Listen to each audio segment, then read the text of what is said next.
Zels, I know cricket's not your game, but theatre is your game. Newlands, 20,000 sellout, SA20 final, an incredible occasion, a wonderful finish. The Sunrisers, 4 finals, 3 wins. They're getting something right there. Inspirational coach, Adrian, AD, Burrell. But the joy of watching that last 5 overs was to know you can watch an incredible game of cricket, incredible sporting occasion in your own city, and you don't have a home team playing there, so you can't lose. Contrast that to the night before when 3 big Sharks came knocking at our door.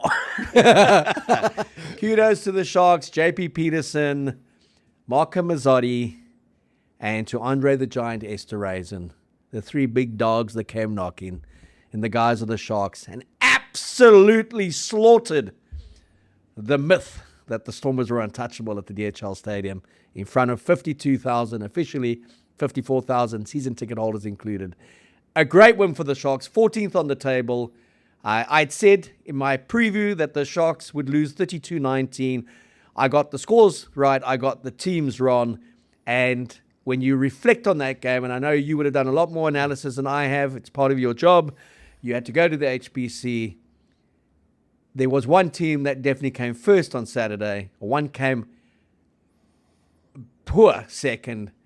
The beauty is, in 6 days' time, they meet again and they get the chance, the Stormers, to redeem themselves.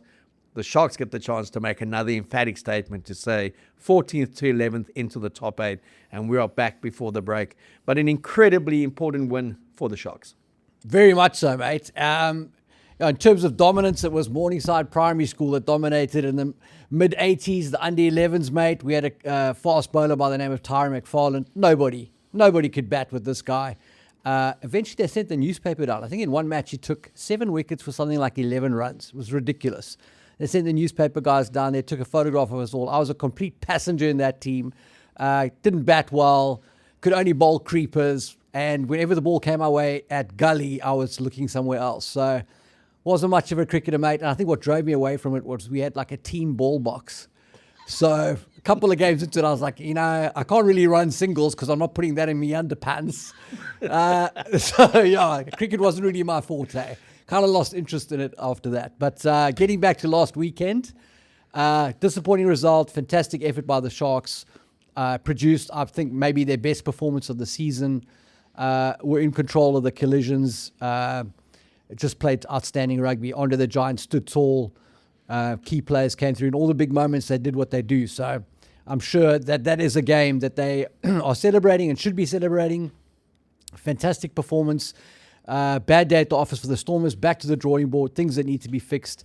Thank goodness we play them again this week. We don't have to wait till next season or next month to try and put things right. And very excited about this weekend's game. Great sporting occasion. DHL Stadium was humming. A wonderful atmosphere there. Think about going there, you always bump into Oaks, and saw McNeil Hendricks. Sure. Still looking like he could play, mate. Still looking like McNeil Hendricks, who was destroying Western Province playing for Boland back in the day. He had a wonderful 2 seasons, became a Springbok. Just a wonderful individual. And also, for those who don't know, played Chester Williams in the movie Invictus, which always confused me because I wondered why they didn't just get Chester to play Chester, because he was still around and still playing. I don't think that's how it works in the movies. But I know your mate, Chester Williams as your mate Richie Treefellas, he was an extra. Richie Abrams, he was there. He a couple of guys. I think he was Yost and one of the England players in that movie. Yeah. Dale Dunn, who played for Province as a loosehead prop, he was in that movie. I think he might have been Oost Durant. Quite a few blokes we know were in that movie. Yeah, so McNeil Hendricks, nice to see him. You see a lot of the ex-players there, a lot of the ex-administrators, ex-coaches, and obviously, first time in a long time, caught up with Braden Paulser, staying out in Culls River now, where I was born, my old hood, junior school, and then into Durbanville. And when I went to high school, he says he's given up golf. He's now a cyclist. He's also looking good. Like he could run. Good. Yeah. No, he's looking good and looking happy. But like me, he was a lot happier before kickoff. And like me, he wasn't that happy afterwards. Although Gavin Rich, he can never lose when the Stormers play the Sharks. Because Gav's whole career, for those who don't know, started in Durban. Yeah. Gav has never lost that love for the Sharks.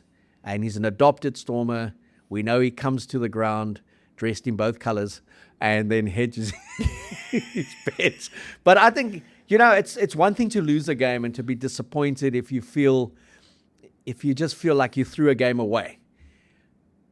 And I think when you go back to last season, the way the Stormers played against the Bulls, and then Clayton Blommetjies missed that kick from right in front of the poles, and it would have given them an incredible win at 40,000 plus at the DHL Stadium. And then Marcel Coetzee, I still found that odd when he said he thought they closed the game out well. And you're under the post waiting for a guy to either connect with a conversion or miss it. Yeah. And if he connects, you've lost the game that you were comfortably ahead. But there was something inspiring about that performance, even though that the Stormers lost. And you walked away thinking, wow, you guys weren't given much chance with that power scrum and that. But you look at a game like Saturday, as disappointed as I was, you just had to say to the Sharks, well done Totally. for fronting, well done for pitching. Yeah. And Andre Esterhuizen and Andre the Giant, just, wow, the transformation in that guy's presence. We've been saying it since basically he nearly got decapitated in 2018, it was, by Owen Farrell, and it should have been a penalty and the chance to beat England. We lost that game 12-11. But Andre the Giant was sensational at Harlequins. He was good at the Sharks, but never quite was the Damien Deolandi presence at test level. And then Rassie found this hybrid role for him as a flanker, back into the centres. And we've spoken at length about this in previous shows. Just the toughness that he's acquired in terms of the physicality and the close contact, playing in that hybrid flank role. The minute he plays centre, he's looking like a man among boys. Yeah. And so confident in how he takes the tackle, how he breaks the tackle, the yardage he makes. But his all-round game, he scored incredible maul try coming in there, and he was like the decisive player. It was like one of the great locks of world rugby, coming in and taking their ball and going through. He was outstanding in defence. Yeah. He reeled in Lionel Zas. I said it looked like he had jet shoes, and Paul Zassi had got into some quicksand there. Just wonderful cover tackle. At a time that could have swung a bit of momentum early in the game. And then the end, he was taking the touch kicks. I mean, the only thing he didn't do was take a conversion. Yeah. It was just an outstanding performance. He's going to be on the cover of the next SA Rugby magazine. Good choice, mate. Simon Borchard was particularly pleased.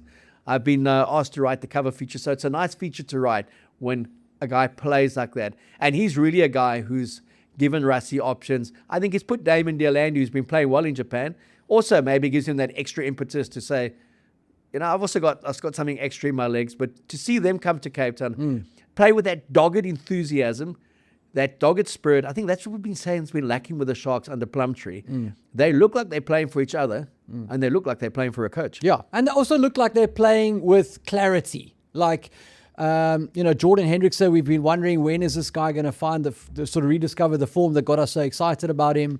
And we've been wondering, when are the Sharks going to settle on a 10 that can actually drive them around the field like they want to?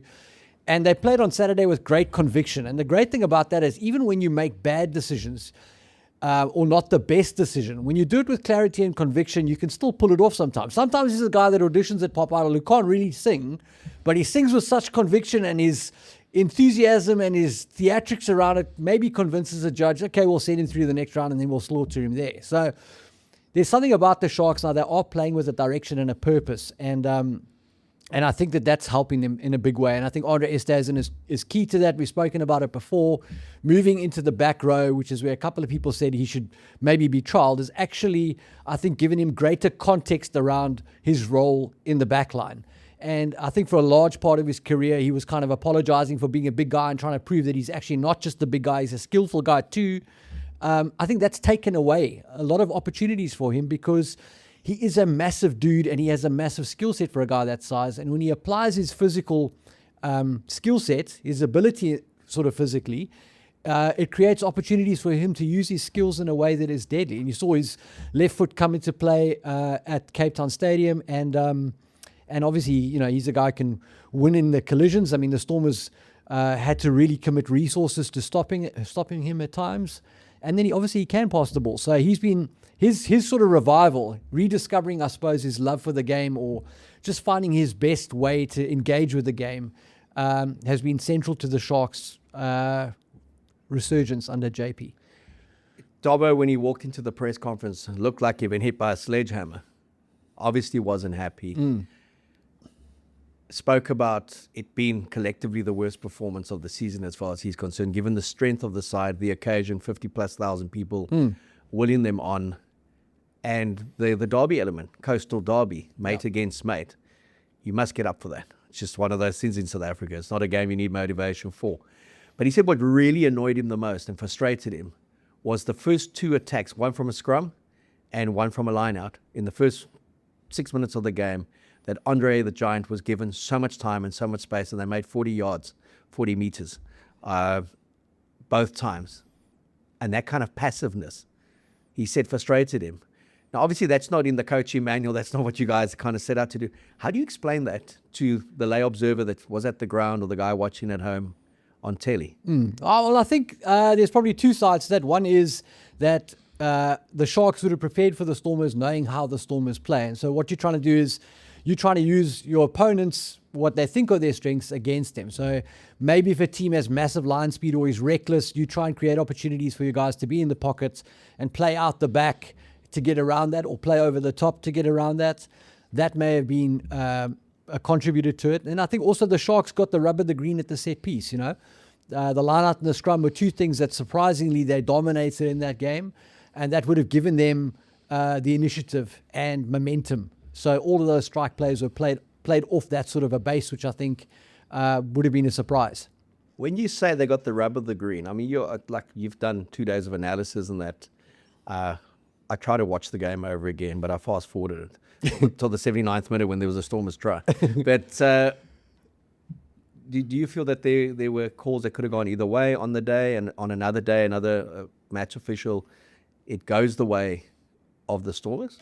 I think in every rugby match, you could debate calls until the cows come home. I mean, that's just the nature of the game. And then in any instance where a scrum penalty is awarded, you think, if you're the team that is being penalised, you think, well, that's a bit harsh. And if you're the team that got it, you think, yeah, that's right. So I think that is always the case. The referees are in an impossible position. It is, I would say it's impossible for a rugby referee to be 100% accurate in a game. And even if you watch stuff in slow-mo replay, you could split a room of 50 people probably 3 different ways in terms of decisions. So that is the nature of rugby. Technically, there are things that we'll have to improve to make sure that the calls go our way when we play again in Durban.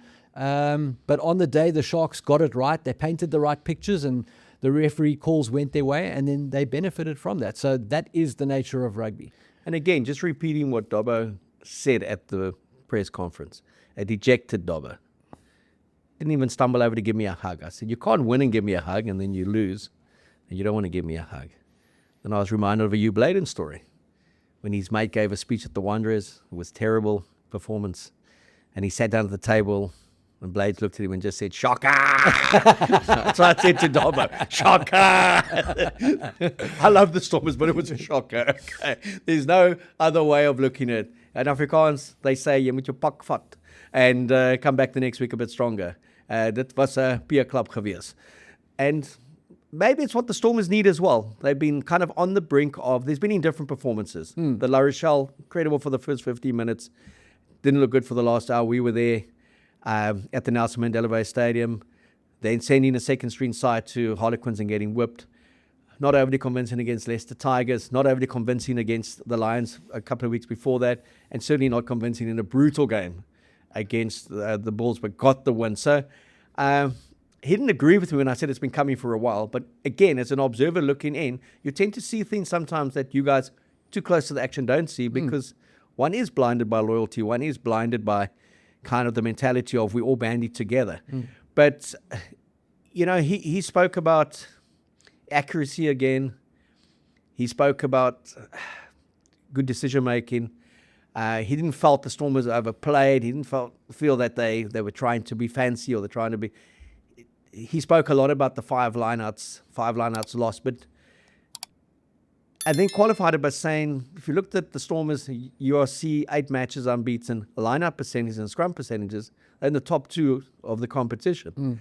Then to get a 67% return, and where they lost the 5 lineouts, 3 good contestables, we say contestables, it wasn't even contestable. They just read it. I mean, they got up and caught the ball in front of the Stormers jumper, and then 2 skew throws that they contested. But how does one fix accuracy? Isn't that a player mindset thing, a mentality?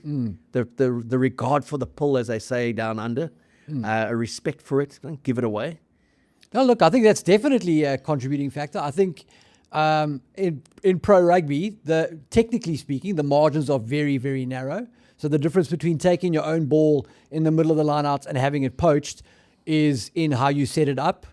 So the previous couple of lineouts that you had, what sort of picture did you show? Did you set up this lineout to be successful in how you physically set up for that lineout? Are you giving away where the ball's going? There are lots of technical issues that go into it, but the media is generally right on this stuff. As a guy who's been in the media for a long time, the media is generally right on this stuff, even if not always for the right technical reason. The outcome is the reality. You have to win your own line-out ball. And especially if you've got an attacking line-out, you've got to convert those into tries. So the bottom line is we got good opportunities, but we didn't convert them. And in every game that you win, you don't turn around and say, well, if we hadn't taken our opportunities, we could have lost this game. And so when you lose a game, you can't really say, if we had taken our opportunities, we would have won this game, because that's part. If I was 2 foot taller, I could dunk a basketball, but I can't. So again, we have an opportunity to turn it around this week, and I'm sure we will. I'm hoping we will. And that's great. For me, the learning here is that you've got to be able to be, and this is the tough thing in sport, right? It's easy to say it. And again, I always talk about PlayStation rugby. It's easy to be at your best every single time on PlayStation rugby because it's a game that just runs on binary numbers. There's no human element to it. But for a player to be up and focused and on points and at the best of his ability throughout a 12-month season is an impossibility. So you just got to make sure that your team is in contention to be in the playoffs. And then you've got to make sure that when you get to the playoff stage, there is no next week if you don't win. So at that point, you've got to be able to be sharp, on point, and execute, because otherwise your season is over. And I think that's finding the sort of the coping for between pacing yourself to be at your best at the sharp end of the season, but be good enough in the season to get there is coaching. That's the challenge. Okay, so you're central to the number crunching, the data, the analyzing the data, and what you give the coaches. When you look at this first matchup of the 2 that you guys are going to have against the Sharks, was there any aspect of the Sharks play that surprised you, given how they've played all season? 2 wins from 8, 1 draw pre that game in the league, out of the Investec Champions Cup and into the Challenge Cup. By the way, they don't play Cardiff, so thanks for everyone pointing it out to me. They go away to who? That's exactly it. Read the comments, but it's not Cardiff, okay? It's Connacht in Galway. It's got a C in it. In front of that new Flash Stadium. Now it takes 12,500. Yeah. A little bit, it's 2,000 less than Bishop's. It's main stadium, but that's fine. But Charles Kraus was there, so it was a wonderful occasion. He said he wished he was in Cape Town, but he was there in Galway. So the things you got to go through, the CEO of the United Rugby Championship. You can't come to Cape Town, you got to go to Galway for the opening of their new stand when they played Leinster. Yeah. But yeah. I wouldn't say there's anything that surprised me, mate. Before the game, I said to you, these guys can scrum and they've got the best contesting line-out in the URC. And both of those things came to the fore on the day. And those are 2, obviously, areas that the Stormers are very strong in as well. So the Sharks did their homework and they got the jump on us on Saturday. And now it's our job to turn that around this week. So their defense has improved under JP. And I thought in those moments in the game where it's 50-50 and it could go either way, so for example, Grant Williams stepping into the blind and then going up the wing there and creating a sticky situation. In those moments, they were at their best. The Sharks really fired in those moments and took their opportunities, and they deserve credit for that. And Sasha, again, quoting from the press conference, said that they played the big moments better. He said that you take on the chin and you hope to be better at the next week. And a lot of people also talking about the conditioning afterwards. And like the Stormers looked more lethargic, they looked a bit flatter. And that question was put to him. And he spoke about 80-meter reversals and what it does to you on the field. And he spoke honestly and with great articulation to say you're 50 meters from the try line, the liner goes skew, Fussy puts in, and Andre plays to the wide channel, fussy on the angle, puts in the most incredible 60-meter kick. You're thinking you're about to go score from the line out. You're chasing back. 3 of you fumble the ball. You're 5 meters from your try line. It gets hoofed out. He says you do look a bit exhausted when you stand there. So that's a very valid point, Matt. That's something we've spoken about before. And in rugby, if you ask me my personal opinion, nothing drains you more than having to react. If you are in a team where you are reacting to what's happening all the time, instead of in control and dictating terms, for me, that's a major energy sapper because your body is almost in shock state. You're constantly having to catch up. You're having to accelerate to put out fires or accelerate to take advantage of opportunities. Whereas if you're in a team that's very, very controlled, and you're dictating terms throughout the facets of the game, you're controlling the scrum, controlling the line out, controlling the breakdown, then there is no surprises. You know what's coming next, and you are already halfway to your destination by the time the ball's in the air. And I think that's the disparity between being in control of the game and not being in control of the game. And I think you can see it. People will say it's the conditioning, but like Sasha was saying, when you think you're about to score and you're in the middle of your attack play and suddenly you're 75 meters back defending a 50-22, that takes it out of you. And he also said in the context of the game, inaccuracy has been an issue with him. And maybe that's wanting to overplay. And when I say overplay, I'm talking about force the first pass or try and make the miracle pass or kind of the offload when it's just take the contact and go to ground. But he said in most games, it would be a knock-on back straight away. So you kind of concede the scrum or the guy kicks it out 20 meters and you get to attack again. He said it felt like it was times 5 every time. The punishment for the mistake was really big in the field advantage that the Sharks got. That's a great shot, yeah. And I think credit there to the Andre Esterhuizen of the world and Apele Fassi. I thought he was outstanding. He was great. The banana 50-22 was brilliant. It was glorious to watch. If you're an independent and you just love the game and you see execution like that. And he's kicking with his left foot. Can you imagine if he kicked with his right, how good it would be? Yeah. But he could have jumped as well. I mean, he's a bit taller than you. But what I liked about his game is his defense has improved immeasurably. And he stood up bravely and strongly in a lot of contact situations. Yeah. I remember in his first year of Test rugby, that was the one concern that he tended to be a little bit generous when he heard the hoofs of the opposition. Well, my mom refers to him as the guy who could have been a model. So, I mean, like, because he's so good looking. So she says, yeah, but that guy is the way that he played, he really took control of the game and stuff. So, yeah, that the way my mom speaks about him, and I think that's probably the way that he played originally was he was quite sort of good in the finesse moments, but maybe not so much in the tough stuff. And on the weekend, he really got stuck in. Yeah, I know. Your mom obviously knows the game. She knows a good-looking guy when she sees him as well. Your mom must have told me you're particularly good-looking. As always. You could have been a model as well. And a basketball player. The under 5'8" model. And a basketball player. But I look at Fassi, Pepsi Boudelezi. I thought he was outstanding. One of the kind of form games that got him a Springbok call-up a couple of years ago. Nick Hatton was good at 8. Jason Jenkins just showed us he still had a little bit of fight in him. But what would have been pleasing for the Sharks was Sia was introduced on the 49th minute. Yep. There was no Bongi there. Yep. It was people weren't speaking about the big established Springboks. They were talking about. And I mean, he went off with that hammy. Yeah. You know, they were talking about obviously Andre Esterhuizen, just how he led, but also about just the group that collectively did so well. Jan Jaco Williams on the win, looked comfortable, looked like he belonged there. Excellent talent from the SA Under-20 program. And I just thought all around it was just an outstanding effort from the Sharks. And you've just got to give them the praise. You've got to say to JP, to Warren Whiteley, you've got to say to the coaching staff, to the leadership, it was a great performance. And the kind of performance you want to see. We always say we need more from the Bulls. We're happy to see the Lions. They just need to close out games. But to see the Sharks show that fire and that mongrel, it was at the expense of the beloved Stormers. But it was a great performance. Spot on. As you say, they do get to go again next week in the return. We've got the Lions against the Bulls in another great derby. The Bulls, 2-point win again. Pollard makes the conversion that matters. 17-5 down, 19-70 wins. And then the Lions, the enigma of the tournament, the enigma of any tournament. How do you back up a 20-all draw in dogged conditions in Papillon in the south of France and then go to Wales and back it up with another 20 all. I mean, what would the bookies have put on that? So What are the bookies putting on another draw this weekend, mate? just with the Lions, they're a side that you just never know what to get from them, but they seem to be on the cusp of something. They are right there, mate. The Lions are close, I'm telling you. And the fact that they came back into that game and almost won it is a very good sign for them. It's not a fourth quarter fade. They're starting to play to the full 80 minutes.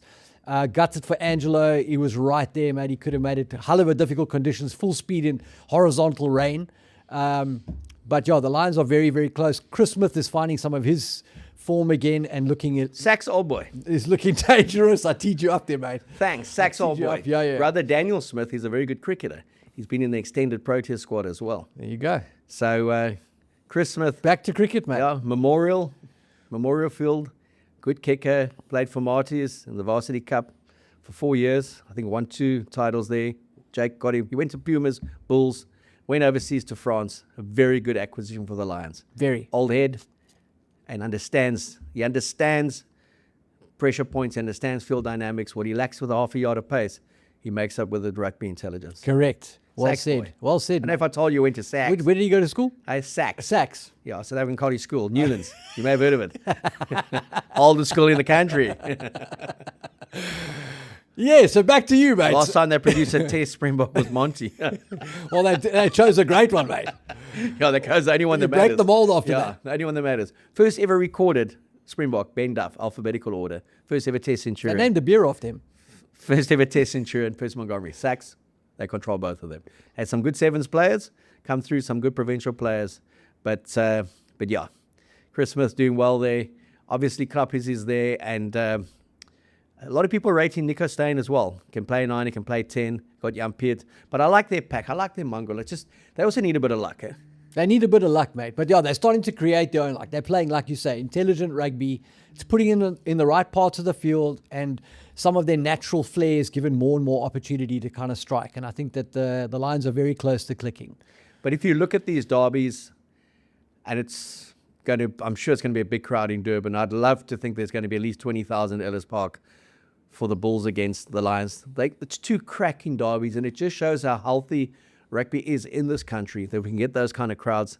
And yeah, people talk about the Bulls Stormers game, and it wasn't a great advertisement for rugby. I thought it was fabulous in the brutality in their first 40 minutes. 78th minute, the game gets decided. It's kind of what you want in a contest.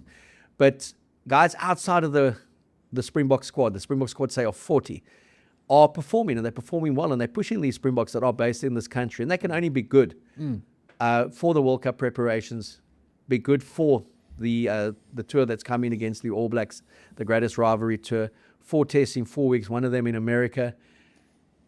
And you've just got to think we do have more depth than them, but it's showing up in the way our teams are playing and also these domestic derbies. Yeah, no, 100%, mate. The URC is a very, very challenging competition league. And it's similar to the Champions Cup, just the length and breadth of it, the travel involved. It's a hell of a thing to keep everybody up and at their best the whole way while you're still building depth and coping with injuries. So it is brutal. I think back-to-back South African derbies, we're going to see the toll of that potentially this week. I know the Sharks have got some injuries that they're busy dealing with. And then we've got the Lions and Bulls go at it at Ellis Park. That's going to be another brutal game at altitude, probably a high-speed one. Yeah, so it is brutal. It is difficult. For me, the competition is producing some great clashes. And this weekend in particular, there's some really interesting lineups. Aside from the South African derbies, you've got Glasgow hosting Munster. You've got Ulster, Cardiff. Those are near top of the table. They influence the log, I think. And so, yeah, some cracking lineup. Yeah, and I mean, this weekend was a very interesting week in the URC. And just before, when you arrived here, obviously from your morning drills at the High Performance Center in Bellville with the Stormers, I said to you, do you think a lot of these results, or the kind of closeness of a lot of matches, not just in the URC, in the top 14 and in the Prem, were based on teams coming out of the Investec Champions Cup who had put a lot of effort into round 4 to qualify?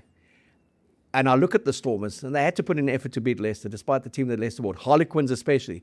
Harlequins were incredible in winning against La Rochelle, and then we find themselves 34-0 down at home against the full-strength Leicester side and lost 34-7. Crowds were leaving beforehand. You look at Northampton, who put in a big effort. 36-29 up against Sal. They scored near the end to create a bit of a buffer. In the URC, Zebra nearly undid Glasgow at home, where people thought that would be a gimme by 20 points. You looked at the Welsh clubs. They were fighting for survival to make a point. Ulster losing to the Scarlets. The Ospreys obviously getting the draw. Cardiff beating, Cardiff that beat Benetton. Yeah. It was just, there was something in the air in terms of the results. And then Dragons going and leading Munster and Cork for 78 minutes. And just coming unstuck in the end there with a late penalty. So this tournament is a bit like the Investec Champions Cup. You got to play 18 rounds to see if you make the top 8 or you get the top 4 and you're going to host a quarterfinal and potentially semi-final. And because it's played in pockets, you don't get that 5-6 match surge easily in the beginning to go on a roll. Yeah. And I mean, the point that you're making there about the travel and the rotation of squads, the players understand that much more keenly than you and I do. They know what it's like to come back from a huge game on the road and have to pick yourself up the next week for a game. And also they know what it's like to have been rested specifically to catch a team that's bouncing back from Europe or bouncing back from a big game and catch them when they potentially mentally and physically fatigued.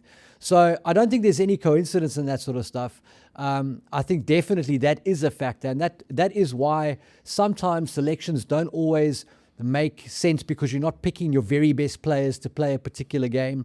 I think there are times where you've got to consider what is that sort of season-long plan around getting your best players in, but also getting them when they're at their sharpest to do damage for a particular fixture.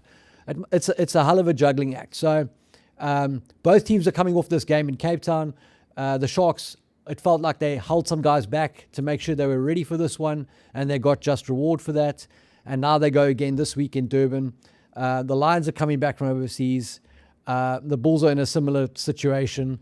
And it's at Ellis Park. It's just down the road for both of them. It's basically a home game for both of them. Whoever's brave enough to go to Doornfontein for this one.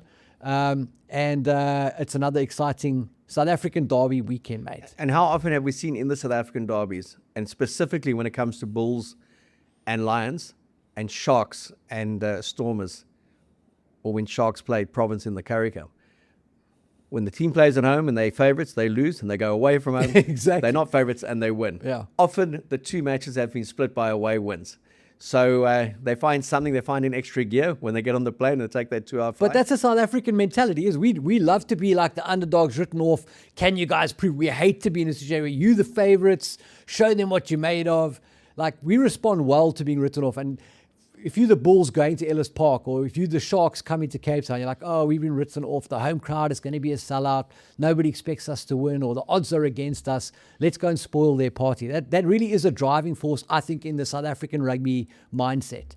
And I mean, where does Akka sit when he gets there?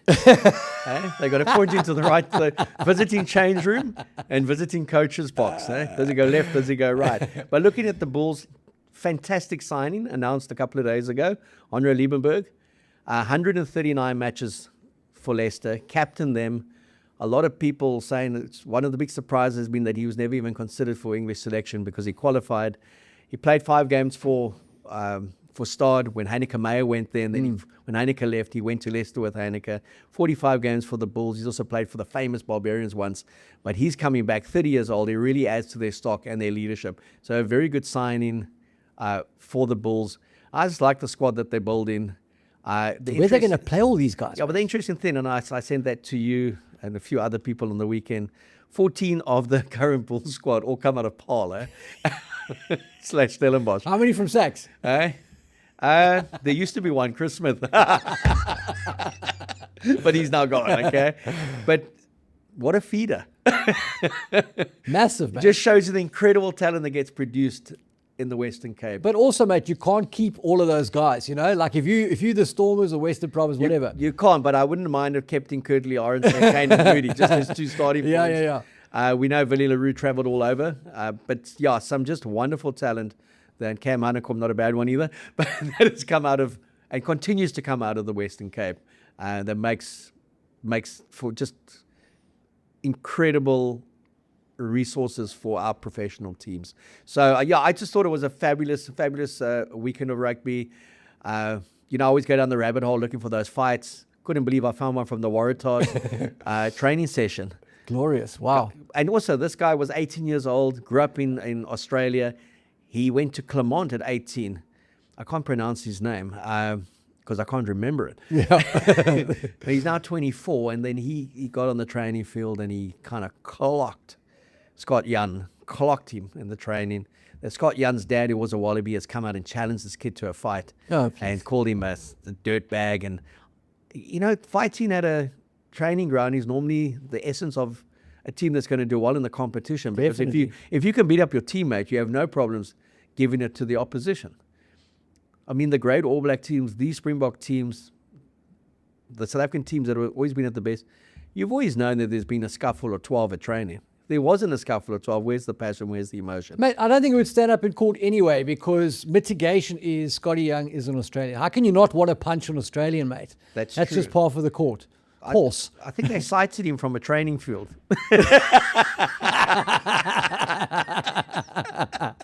Only in Australia. Only in Australia, mate. But talking about that, I see they're promoting the World Cup 2027. They're getting all the people on to say who's going to be in the final, who's going to win it. But disappointed with Dan Carter.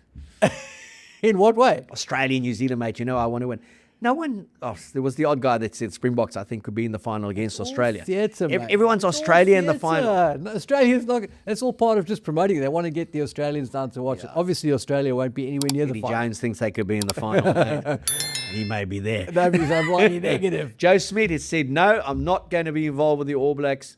I'm going to see through my contract and my association with the Wallabies, even though he leaves the Wallabies officially in July. And Les Kiss takes over, he will stay involved as an advisor in that, and he felt it was unethical mid-cycle to go over.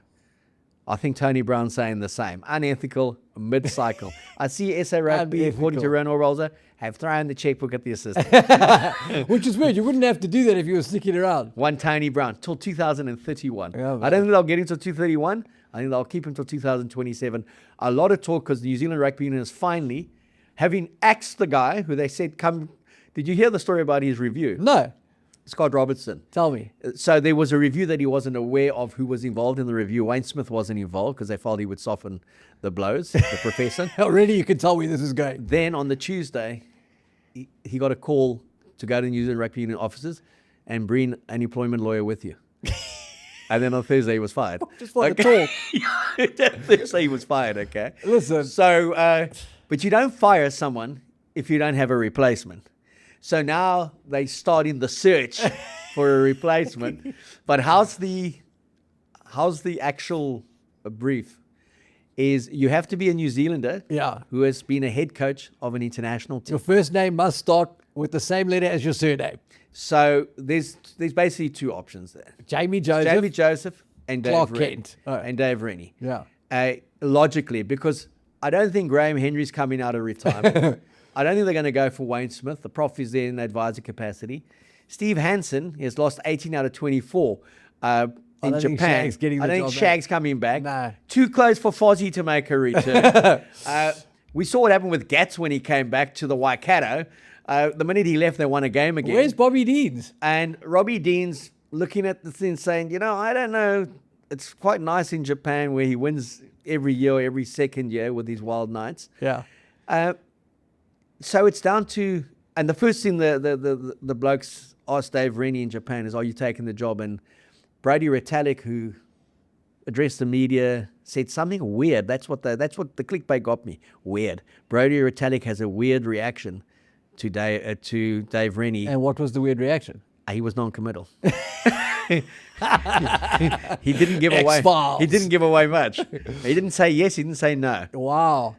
Dave Rennie would be my choice. Yeah, and I think if Jamie Joseph without Tony Brown is not quite the same. It's like Batman without Robin, mate. I think Dave Rennie, but I think they've got the eyes set on Jamie Joseph when they brought him in to do the All Blacks 15. It's like Cheech without Chong. Exactly, we can go on all night. Sonny and Sher, Laurel and Hardy. Who else do you want? Continue. JP and Brian Amanda. Oh, apparently the weirdest question. I wasn't at that early part of the press conference, maybe because I didn't want to front the Sharks. No, I was busy writing the match report. I did get to see JP in the foyer and congratulate him and just say well done in person. But apparently the first question he was asked was, would you employ Brian Abban at the Sharks as your assistant coach? Why? Because you make a great win combination. I mean, it's absurd. Get some kind of get some decorum going there at the media conferences, and get the bystanders out there and get the real journalists like Stephen Nell and Gavin Rich to ask questions. Yeah. But yeah, it's just the New Zealand thing we're watching with interest. I know there was a big media day with Rassie and some of the leading publications today out at the SA Rugby offices.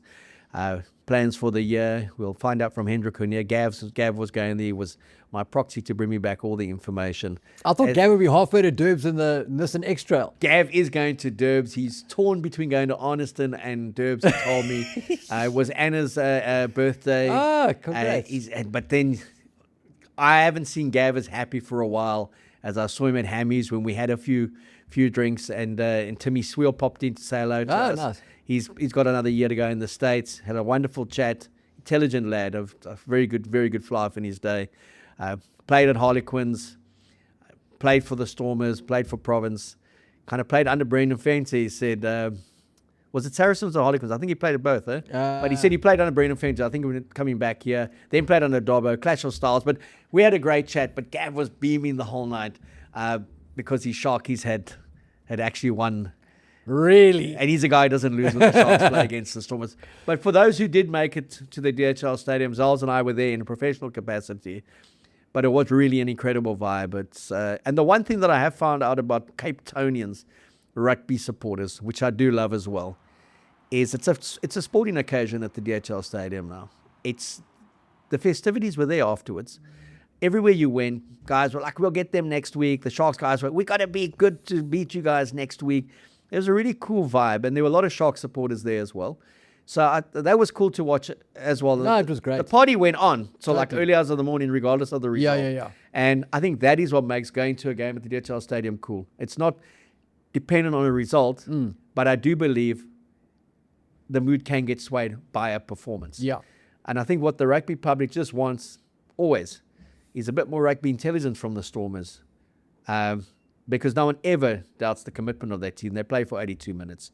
The desire for them to make people smile. But I did feel, Zels, that they made me cry a bit on Saturday night. I don't know if they made you cry. They're going to make you laugh on Saturday, mate. Are they going to make me laugh, or are they going to make me smile? Both. Because you know the donkey story, eh? Don't tell it. I won't tell that one. So we don't want to make the donkey laugh and cry at the same time. But all kudos to JP Peterson and to the Sharks. It was an incredible win. Well done the Bulls. Well done the Lions. And URC, fantastic. Comeback after Investec Championship. We've got the one big round this weekend, and we'll be previewing that on Thursday. And then we're into a little bit of downtime in the Southern Hemisphere. When I talk South Africa, because Super Rugby starts down under, that game of touch, we then have the Guinness Six Nations, and that's going to be fun to watch as well. But Zels, it's always a pleasure having you here. Thanks, Matty. I know you had to leave the big video sessions early to get here, wade through the traffic. But tell me now, is it going to be okay this week? It's going to be okay. Stormers by 10.